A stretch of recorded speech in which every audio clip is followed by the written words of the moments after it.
Per 3 minuti e 30. Représentante, il faut être clair aujourd'hui. Pour beaucoup de Palestiniens, et je reviens de Ramallah et des universités palestiniennes, deux solutions n'est plus à l'ordre du jour. Les Israéliens n'en veulent pas.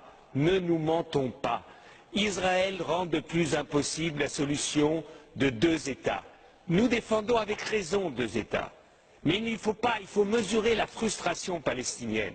Et ce que je ne comprends pas, nous soutenons, comme les socialistes, l'initiative du président Abbas à l'ONU.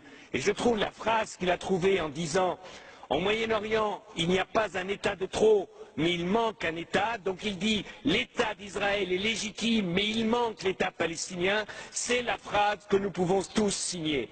Seulement, ce que je ne comprends pas, Madame la Haute Représentante, c'est que vous arrivez ici à dire « Nous regrettons que l'Israël ait décidé aujourd'hui la construction de Haut-Sang ». Au moins, condamnez-le et ne le regrettez pas. Dites que c'est impossible, soyez clairs. Et deuxièmement, même si nous sommes pour la reconnaissance de l'État d'Israël, de l'État palestinien tout de suite, au moins dites aux Israéliens, dites-leur, s'ils continuent les constructions, eh bien vous pousserez les États européens à tout de suite accepter la reconnaissance de l'État palestinien. Faites-leur le même chantage qu'ils font avec vous, parce qu'avec vous ils disent on va négocier et en même temps ils continuent à occuper. Faites de la politique, Madame Ashton. La politique, ce n'est pas de la prière.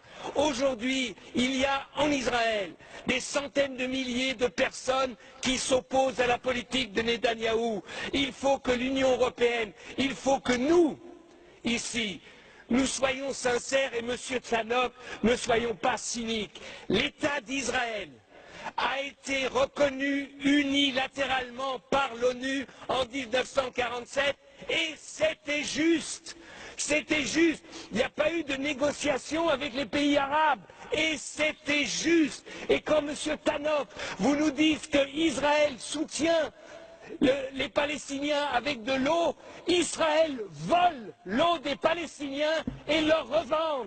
C'est ça que vous appelez soutenir. Enfin, il faut arrêter un peu avec notre cynisme européen. Si aujourd'hui, nous nous levons pas tous et nous disions aux Israéliens, votre paix, la paix d'Israël, Israël pouvant s'intégrer dans un espace du Moyen-Orient, même de rêver des États-Unis du Moyen-Orient, où tout le monde aurait sa place, Israël doit comprendre que c'est dans son intérêt le plus intime qu'il y ait un État palestinien. Et Madame Ashton, vous devez dire aux Israéliens, des représentants palestiniens comme M. Abbas ou comme le Premier ministre Fayyad, ils n'en auront pas d'autres et qu'aujourd'hui, si le Hamas aujourd'hui est contre l'initiative de M. Abbas, parce qu'il sait que cette initiative, c'est la seule possible pour qu'il y ait deux États au Moyen-Orient. Donc je trouve que votre position est trop faible.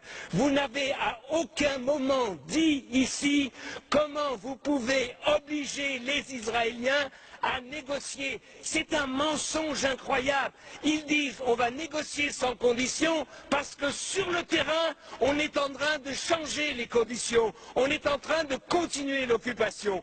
Donc dites aux Israéliens où ils arrêtent tout de suite les colonies, la colonisation et la construction, où l'Union européenne soutiendra tout de suite la reconnaissance de l'État palestinien maintenant dans la 66e réunion des États de l'ONU. Si vous ne le faites pas, Madame Ashton, eh bien, vous verrez que dans 6 mois, il n'y aura pas de négociation. Dans 1 an, on en sera là où on en est aujourd'hui.